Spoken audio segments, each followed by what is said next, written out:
औज़ुबिल्लाहिमिनश्शैतानिर्रजीम बिस्मिल्लाहिर्रहमानिर्रहीम। तमाम देखने और सुनने वालों को टेक्निकल एक्सपर्ट्स पर खुश आमदीद।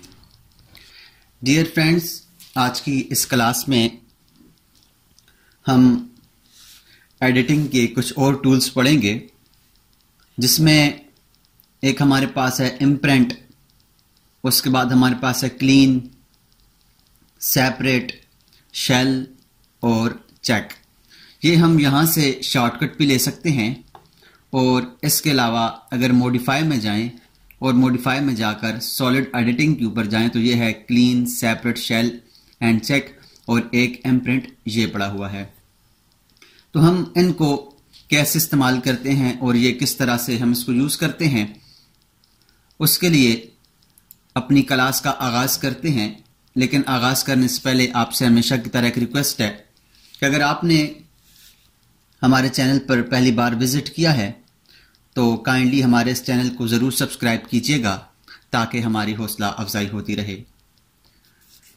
स्टूडेंट्स, हम सबसे पहले इम्प्रिंट की तरफ बढ़ते हैं। उसके लिए मैं एक सॉलिड ऑब्जेक्ट ले लेता हूं। सॉलिड ऑब्जेक्ट लेने के लिए मैं यहां से बॉक्स लेता हूं और बॉक्स लेकर एक बॉक्स बना देता हूं।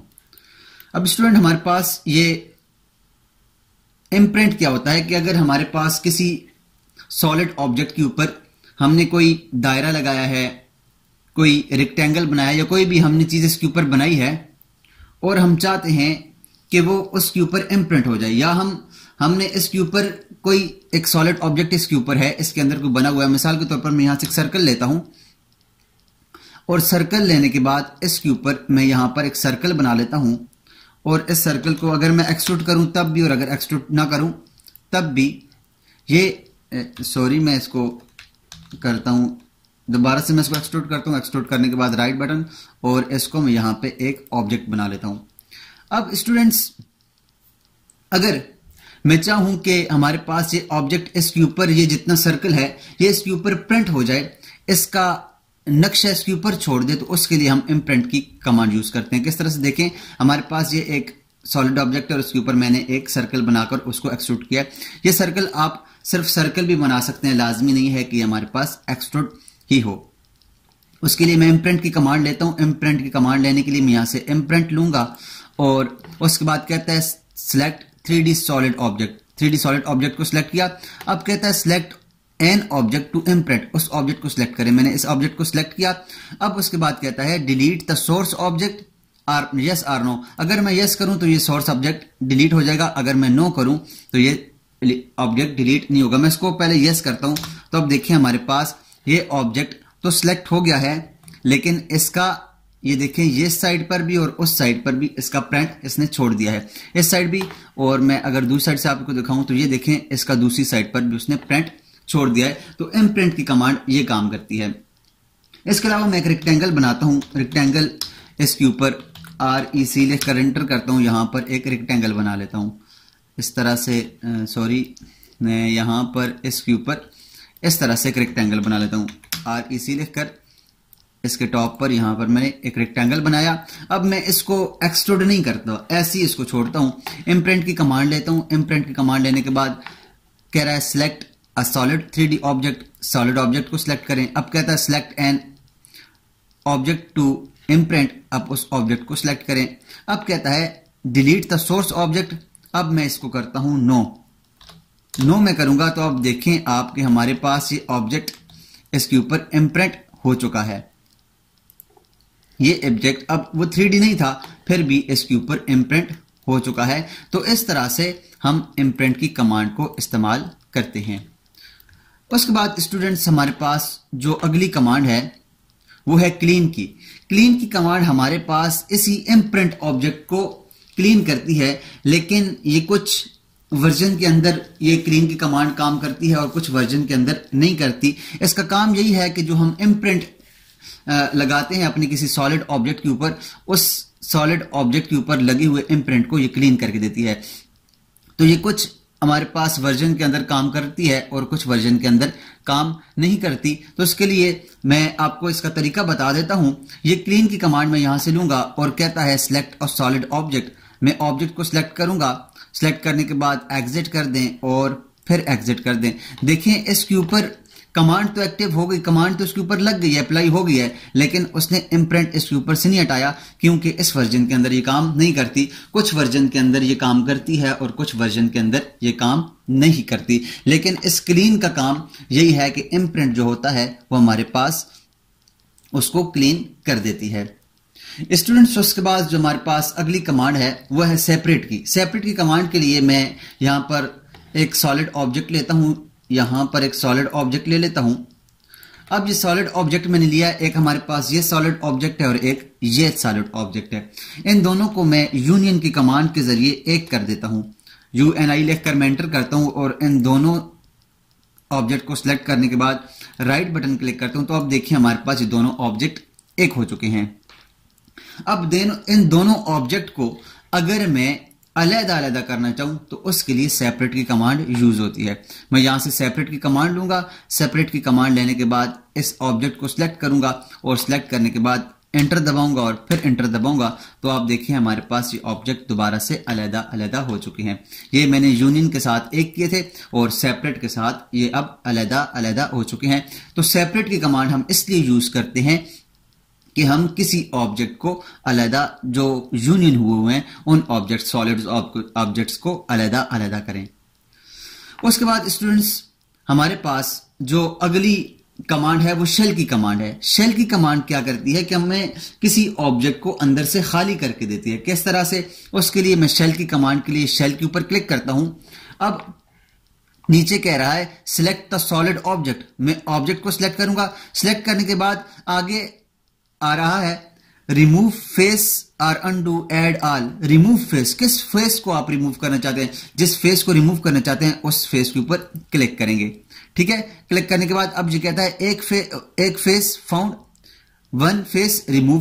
तो हमारे पास एक फेस उसने फाउंड किया और एक ही उसने रिमूव कर दिया है। अब मैं क्या करूंगा, यहां पर एंटर दबा दूंगा। एंटर दबाने के बाद अब ये कहता है enter the shell offset distance. कितना डिस्टेंस आपको चाहिए शेल का, मतलब कि इसकी मोटाई आपको कितनी चाहिए। मैं इसको मोटाई दे देता हूं 0.2।